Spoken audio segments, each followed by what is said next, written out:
Dans les 3 dernières minutes de son discours, Jem Newman, major de promotion en médecine à l'université du Manitoba, appelle à un cessez-le-feu entre Israël et le Hamas. Il critique aussi le silence des organisations de médecins au Manitoba vis-à-vis de ce conflit. Depuis, ce discours est au cœur d'une controverse. Après que le doyen de la faculté de médecine ait qualifié ce discours d'incendiaire et de source de division, c'est maintenant au tour d'un des plus grands donateurs de l'université de s'en mêler. Le discours de M. Newman a non seulement déshonoré la mémoire de mon père, mais il a également manqué de respect et dénigré le peuple juif dans son ensemble.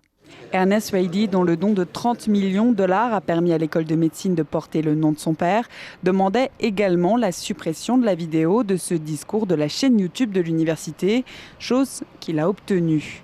Ernest Reidy était loin d'être la première personne à demander le retrait de la vidéo, affirme le doyen. Ce conseiller philanthropique américain reconnaît que cet important donateur a le droit d'être contrarié par le message de l'étudiant. Pour autant, selon lui, cette opinion ne devrait pas avoir d'influence sur le fonctionnement de l'université, une opinion suivie par de nombreux autres acteurs du milieu universitaire.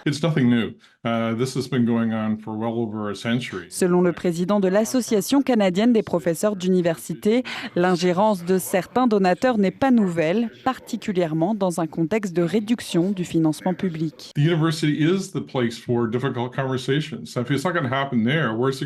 Pour lui, l'université doit rester l'endroit où il est possible d'avoir ce genre de conversation difficile.